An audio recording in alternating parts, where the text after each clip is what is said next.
오늘 아침 우리에게 주시는 하나님 말씀은 사도행전 26장 1절로 18절까지의 말씀입니다.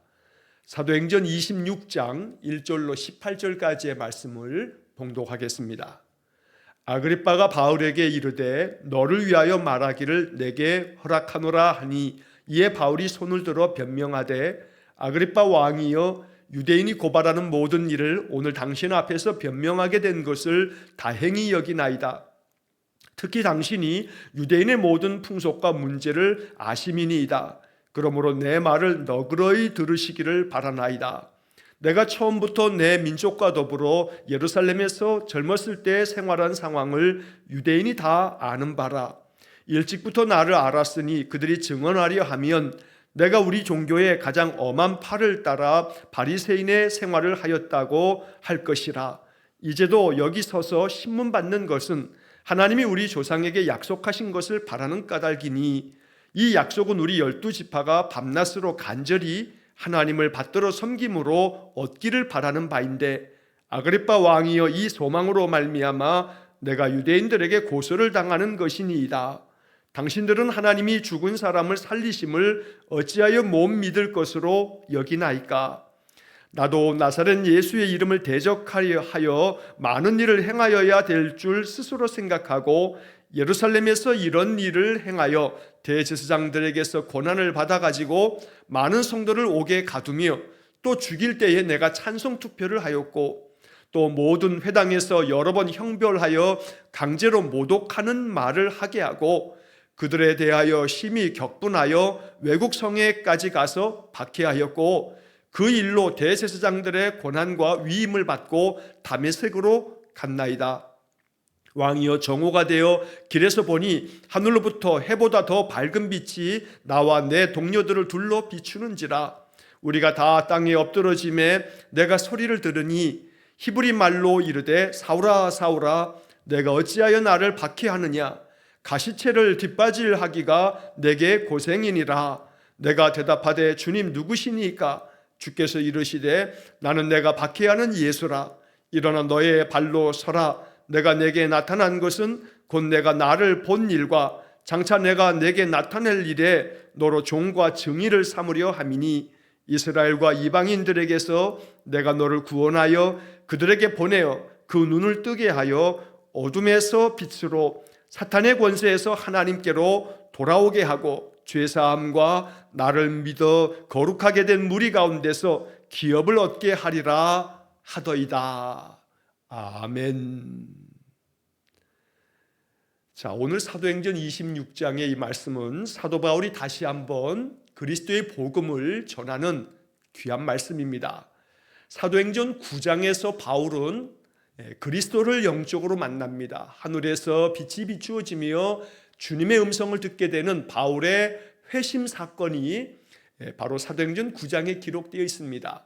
그리고 나서도 사도행전은 두 번에 걸쳐서 더 바울은 자신이 예수 그리스도를 어떻게 만나게 되었는지, 그리고 자신이 어떻게 변화된 삶을 살게 되었는지에 대해서 사도행전 24장에서도 또 26장 오늘 본문에서도 자신을 변호하는 과정 속에서 그 이야기를 또 한번 전하고 있습니다.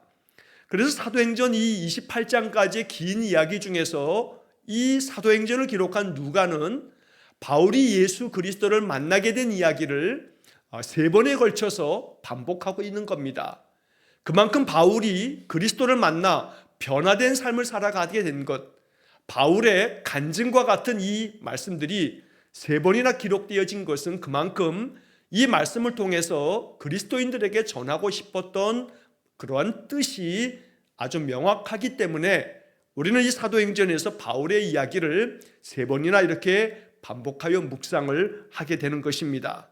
오늘 본문을 우리가 묵상하면서도 바울이 이렇게 그리스도를 만남으로 변화되었다, 바울의 간증 이야기인데, 이 이야기는 주님께서 우리에게 이렇게 말씀하시는 겁니다. 오늘 이 말씀의 결론은 뭐냐 하면, 바울이 이렇게 그리스도를 만남으로 변화되었듯이 우리의 삶 또한 예수를 믿음으로 변화된 삶이 되어져야 한다. 그래서 이 성경은 우리에게 이것을 명하고 계시는 겁니다. 너는 그리스도를 만나 예수를 믿으면서 어떻게 변화되었느냐? 어떤 변화를 지금도 계속 이루어 가고 있느냐?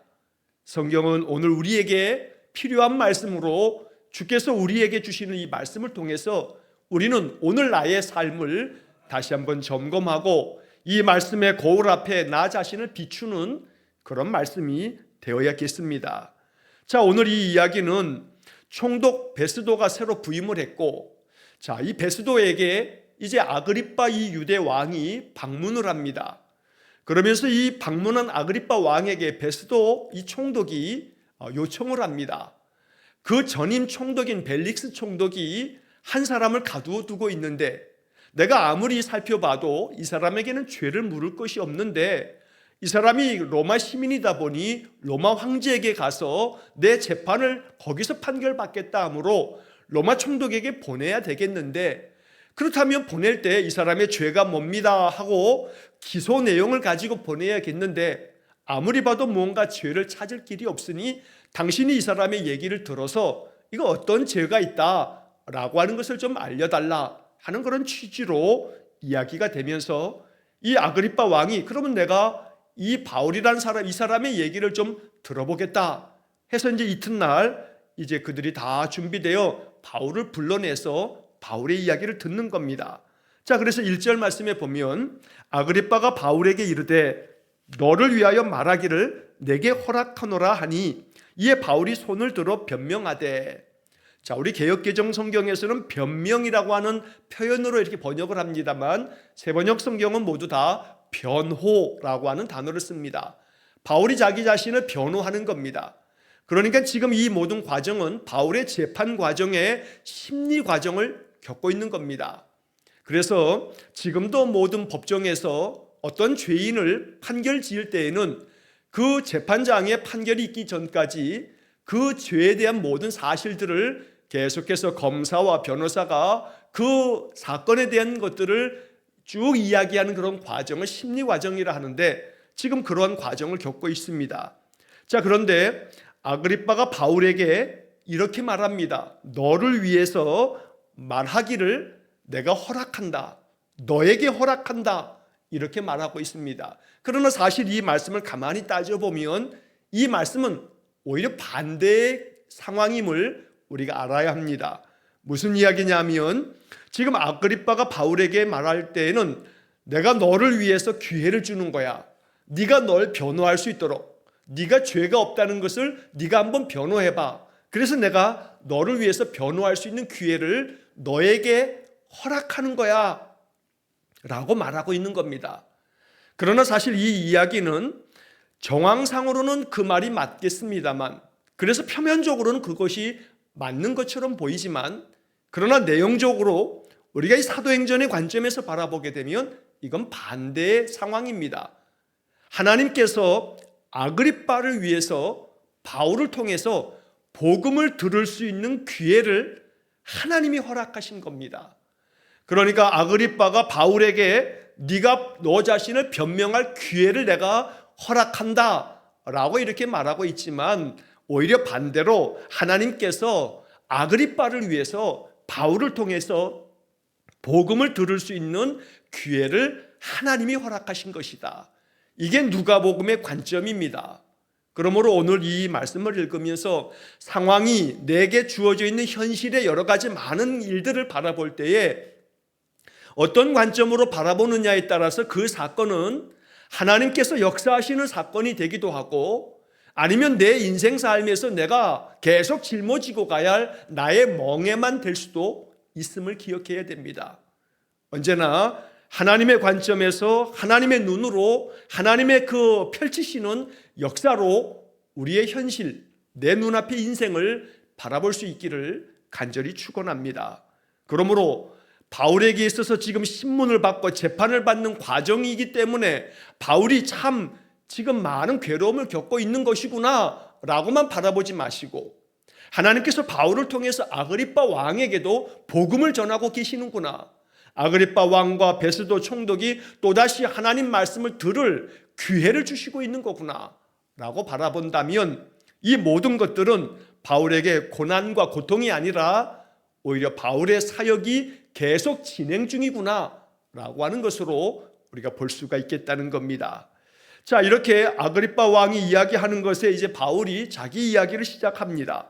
2절과 3절 말씀에 바울은 아그리빠 왕에게 이렇게 감사를 표현하면서 말합니다. 아그리빠 왕이여, 유대인들이 고발하는 것이 이 모든 일들이 오늘 당신 앞에서 이렇게 내가 나를 변호할 수 있게 된 것을 다행히 여기나이다.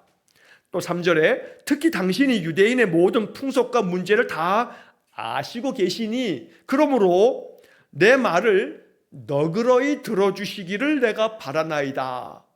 자, 2절과 3절의 이 바울의 표현 속에서 우리가 느낄 수 있는 것은 바울이 매우 정중하게 아그리빠 왕에게 내가 당신 앞에서 이렇게 나를 변호할 수 있는 그러한 말을 할 수 있게 되어서 참 고맙게 생각하고, 왜냐하면 당신이 유대인들의 모든 문제들을 다 속속들이 알고 있는 사람이기 때문에 내 이 모든 일들을 잘 판단해 주실 줄로 압니다. 그러니 너그럽게 내 이야기를 들어주십시오. 아 다르고 어 다르다라고 하는 그런 말을 하듯이 바울의 이 말은 아그리빠 왕이 들을 때에도 기분 좋게 들렸을 겁니다. 모든 풍속을 다 알고 있는 당신 앞에서 내가 나를 변호할 수 있게 됐으니 얼마나 다행스럽게 생각하는지 모릅니다 하면서 다행히 여긴다라고까지도 표현합니다. 그러면서 너그러이 들어달라고 그렇게 요청합니다. 우리가 우리의 삶 속에서 사람들과의 관계 속에서 말을 할 때, 대화를 할 때 우리의 말에는 정중함이 있어야 합니다. 또 그 말은 따뜻한 온기가 있어야 합니다. 사람들이 내 말을 들을 때 따뜻한 마음으로 들을 수 있도록 말해야 합니다. 똑같은 말을 함에도 불구하고, 또 더러는 올바른 말을 함에도 불구하고 참 바른 말을 하는데 그 말이 참 거슬리고 그 말이 참 기분 나쁘게 들릴 수 있는 것은 우리의 말에 따뜻한 온기가 없기 때문입니다. 그러므로 이 바울의 이 자기 변호의 과정 속에서 이 바울의 이 표현들은 바울이 얼마나 그 마음 가운데 정중하게 지금 자기 이야기를 펼치고 있는지를 말하고 있다는 겁니다. 여기서 이 바울의 지혜로움과 그리고 바울의 이 태도를 우리가 배울 수도 있어야겠습니다. 그러므로 언제나 사람과의 관계 속에서도 그들에게 너그러움을 또 간청하듯 그렇게 사람과의 모든 대화와 인간관계가 따뜻하게 온기를 가지고 그렇게 사람들을 만날 수 있는 그러한 성실함도 진실함도 우리 신자들의 그런 신앙의 모습이 되어야겠습니다. 자, 4절 이하의 말씀서부터 이제 바울은 오늘 본문 18절까지의 이야기에서 자기의 그 젊은 시절의 이야기뿐만 아니라 자기가 그 시절에 얼마나 예수를 따르는 무리들을 얼마나 자기가 박해하는 일에 힘썼는지에 대한 이야기를 하면서 그랬던 자신이 13절 이하의 말씀에서는 어떻게 그 예수를 만나게 됐는지, 그래서 자신이 어떻게 변화되었는지에 대한 이야기를 이제 자기 변호로 쭉 이야기를 합니다. 자, 4절 말씀부터 보시면 내가 처음부터 내 민족과 더불어 예루살렘에서 젊었을 때 어떻게 생활했는지 그 생활했던 상황들을 유대인들이 다 알고 있습니다. 나는 일찍부터 저들이 다 알고 있는 것처럼 아마 그들이 나에 대해서는 증언할 만할 겁니다. 나는 우리 종교에 있어서, 우리 유대교에 있어서 가장 엄격하다고 하는 바리새파 사람입니다. 이 바리새파 사람들은 매우 엄격한 율법 준수를 가장 높은 신앙의 단계라고 여겼습니다. 그래서 바리새파 사람들은 매우 철저하게 율법을 지키는 일로 아주 유명합니다. 그래서 바울은 지금 자신이 젊었을 때 그렇게 가장 엄한 그런 종교적인 그 율법에 아주 힘썼던 그런 삶을 살았다는 것을 이야기하는 겁니다. 또 한편 6절에서는 이제도 여기 서서 신문 받는 것이, 내가 이렇게 재판받는 것도 사실은 따지고 보면 하나님이 우리 조상에게 약속하신 것을 내가 간절히 바라고 있기 때문입니다 라고 말하는 겁니다. 자, 이 6절의 이야기는 무슨 뜻이냐면 하나님이 우리 조상들에게 약속하신 것, 이건 메시아입니다. 하나님께서 메시아를 약속했습니다.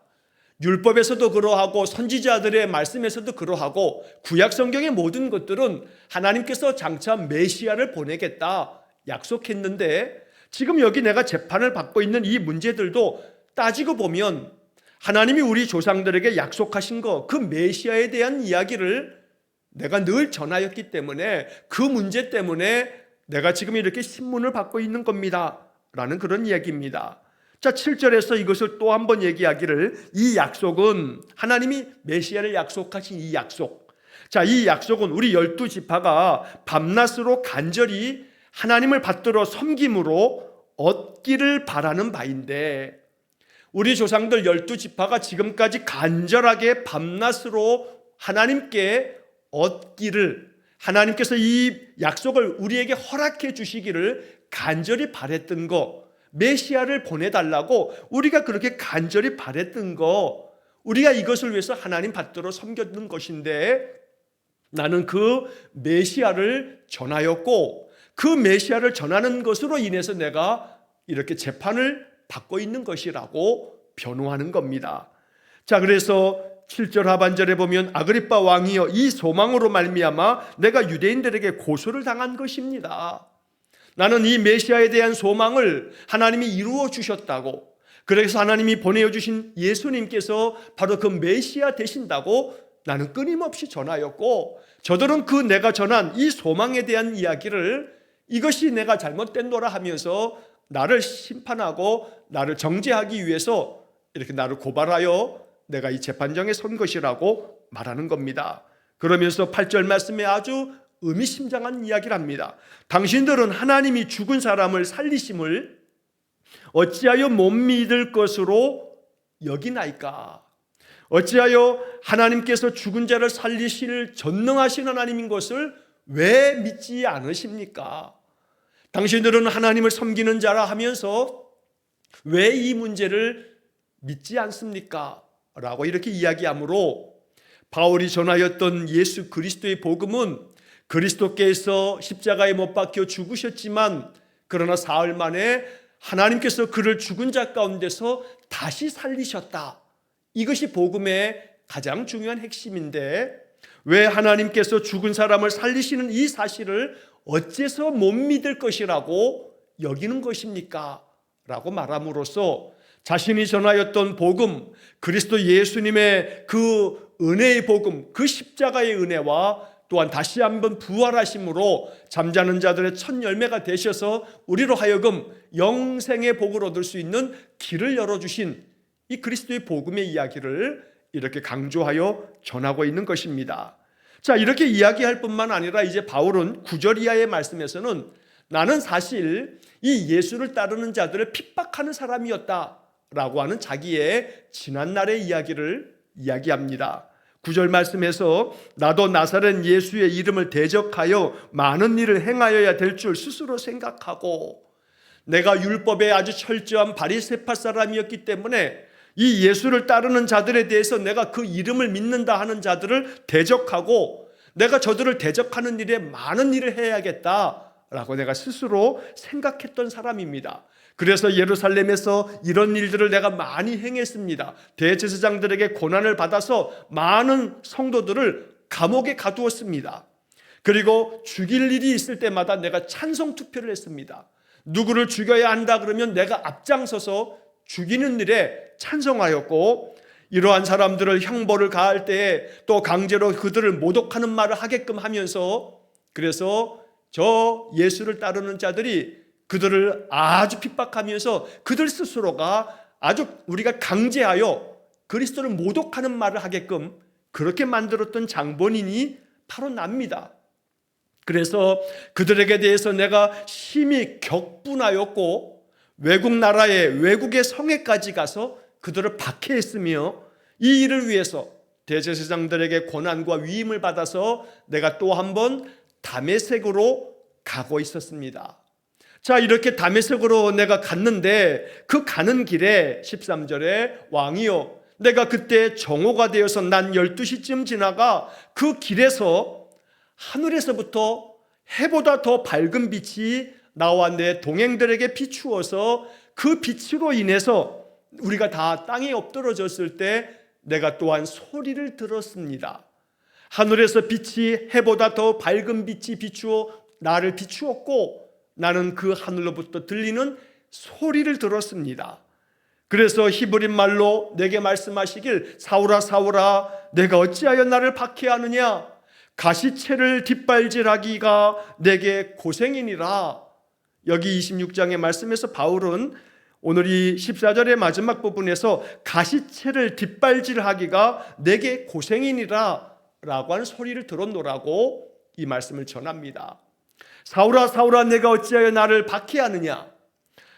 마치 소들이 뒷발질할 때 이 가시채라고 하는 것은 이 짐승을 다룰 때 가죽에다가 그 가시를 박아서 짐승들이 자기 멋대로 할 때 그들을 조정하기 위해서 내리치는 그런 채찍과 같은 겁니다.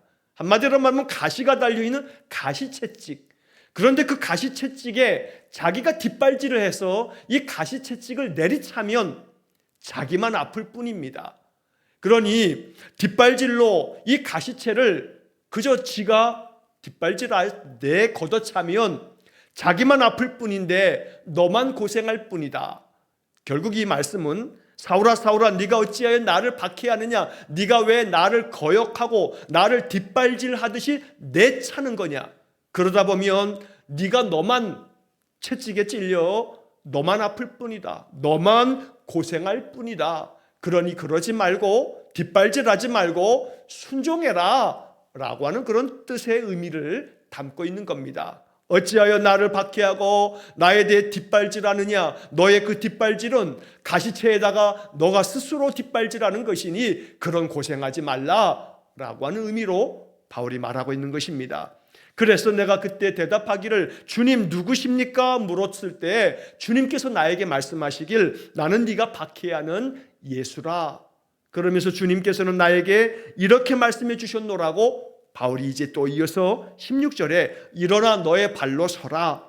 내가 너에게 나타난 것은 너를 이제 네가 나를 본 이 모든 일에 있어서 그리고 장차 내가 너에게 나타난 이런 모든 것들에 대해서 네가 증인이 되고 또 네가 나의 종이 되게끔 하려고 내가 너에게 나타났으며 이제 네가 이 일에 대해서 나의 종이요 나의 증인이 되어서 일해야겠다. 어떤 일을 해야 하냐면 17절과 18절 말씀이 이제 마지막 결론과 같은 겁니다. 이스라엘과 이방인들에게서 내가 너를 구원하여 그들에게 보냈다는 것을, 그래서 그들에게 보내서 유대인들과 이방인들을 위해서 내가 너를 보내는 것인데 그들에게 가서 그 눈을 뜨게 하고 어둠에서 빛으로 그들을 옮겨주고 사탄의 권세에서 하나님께로 돌아오게 하고 죄사함을 받게 하고 나를 믿어서 거룩한 무리가 되게 하고 그래서 하나님의 그 축복된 약속의 기업을 얻게 하도록 그렇게 하라 라고 주님께서 나에게 이러한 사명을 주셨노라고 바울이 말하는 겁니다.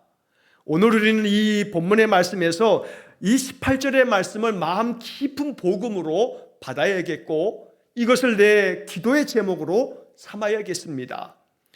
주님께서는 바울을 부르셔서 그를 사도로 삼으셔서 유대인과 이방인들에게 보내면서 그들에게 그들의 어두웠던 눈을 뜨게 하셔서 어둠에서 빛으로 옮겨지도록 만드셨다는 겁니다. 그렇게 하시겠다고 바울을 부르셨다는 겁니다.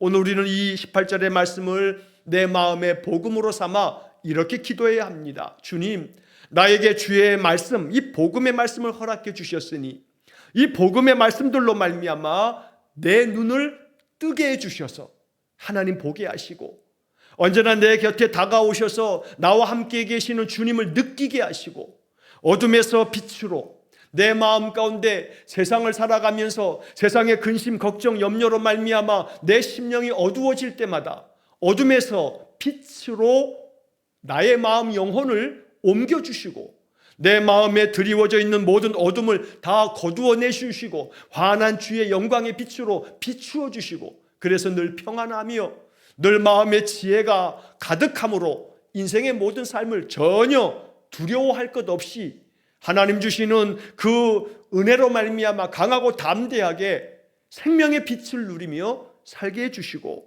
사탄의 권세에 사로잡히지 아니하고 언제나 하나님 앞으로 돌아와 늘 하나님 앞에서 늘 믿음의 삶을 살아가는 그런 인생 되게 해주십시오. 죄사함의 은혜를 얻었으니 날마다 허물과 죄가 있을 때마다 예수 이름으로 회개하고 또 예수를 믿음으로 말미암아 거룩한 주의 백성이 되고 성도가 되고 그로 인해서 하나님께서 약속하신 기업, 하나님이 내게 약속한 모든 축복의 말씀들이 내 삶에 이루어지는 그런 은혜를 주십시오. 오늘 이 18절의 말씀은 하나님께서 바울을 통해서 이스라엘과 이방인들에게 전할 복음의 말씀을 바울이 이렇게 이야기하는 겁니다. 내가 그날 다메섹으로 가는 그날 주님께서 나를 이렇게 만나 주셨고 나를 이렇게 사용하시겠다고 나에게 말씀하셨습니다.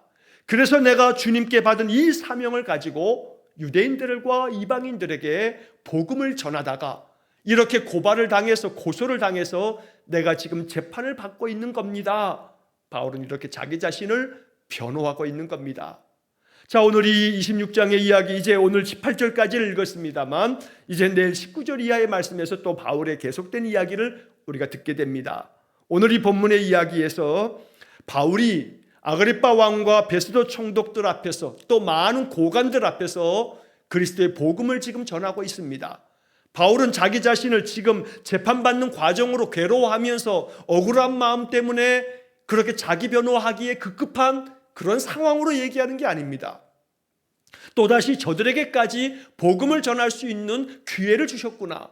그래서 바울은 즐거운 마음으로 기쁨으로 그리스도 복음을 자기가 예수를 만난 이야기를 지금 이렇게 온 힘을 다하여 전하고 있다는 것입니다. 오늘 우리의 신앙의 삶도 이렇게 언제나 하나님께서 내 삶 속에 펼치시는 모든 일들이 나로 하여금 주의 일을 감당하라고 주님의 뜻을 이루어내라고 내게 허락하신 일들이구나 라고 여기면서 하나님의 관점으로 내 인생의 삶을 바라보면서 오늘도 내가 이런 일들을 통해서 오늘도 나의 하루의 삶을 통해서 하나님께서 기뻐하시도록 내가 마음을 다하고 정성을 다해서 이 하루를 살아야겠다 이렇게 마음에 기도하면서 이 한 날을 사시기를 간절히 축원합니다. 무엇보다 바울이 이렇게 그리스도를 만남으로 변화되어지는 이야기를 하듯이 우리 또한 내가 예수를 만나 믿음 안에서 살고 있으니 내가 날마다 예수님 내 마음 가운데 만나 날마다 변화되어지는 삶을 살아가시기를 간절히 축원합니다. 예수를 믿음으로 인해서 날마다 내 삶이 변화되어져서 어제보다 더 행복하고 어제보다 더 은혜가 가득하고 어제보다 더 하나님의 사랑을 느끼며 감사하면서 살아가는 그런 복된 삶을 살아갈 때 이것이 예수 믿는 축복이다. 오늘 이 사도행전 26장을 통해서도 언제나 우리의 마음의 어둠에서 빛으로 사탄의 권세에서 하나님께로 하나님의 그 은혜의 기업을 풍성하게 누리며 사는 그런 복된 성도가 되시기를 주의 이름으로 간절히 축원합니다. 기도하겠습니다. 자비로우신 아버지 하나님, 언제나 주님을 내 삶 속에 모셔 주님을 만난 성도가 되어 주님을 만남으로 인해서 변화되어졌던 바울처럼 우리의 인생 또한 그와 같기를 원합니다. 어둠에서 빛으로 사탄의 권세에서 하나님께로 죄사함의 은혜를 얻으면서 하나님 우리에게 약속한 기업을 풍성히 누리며 사는 우리 성도들 되게 해 주옵소서. 언제나 담대하게 내게 주어져 있는 삶의 모든 것들을 하나님께서 내게 허락하신 은혜로 여겨 그곳에서 나의 삶의 자리에서 언제나 하나님의 뜻을 이루어가는 우리 귀한 성도들 되게 해 주옵소서. 사도행전의 역사는 지금도 나의 삶을 통해서 날마다 이루어져야 한다는 것을 마음에 기억하여 늘 기도하며 사는 우리 성도들 되게 해 주옵소서. 오늘도 모든 것을 주님께 의탁하오며 예수님 이름으로 기도하옵나이다. 아멘. 우리 구주 예수 그리스도의 은혜와 하나님 아버지의 극진하신 사랑과 성령의 교통하심이 날마다 우리의 인생의 삶을 변화시키사 하나님의 뜻을 이루는 거룩한 삶, 은혜가 충만한 삶이 되도록 늘 이끄시는 하나님만을 앙망하고 그 가운데 하나님의 놀라운 역사를 이루기를 간절히 소원하며 기도하는 머리 숙인 귀한 성도들 위해와 저들 가정과 온 가족들 위해 영원토록 함께 하시길 축원하옵나이다. 아멘.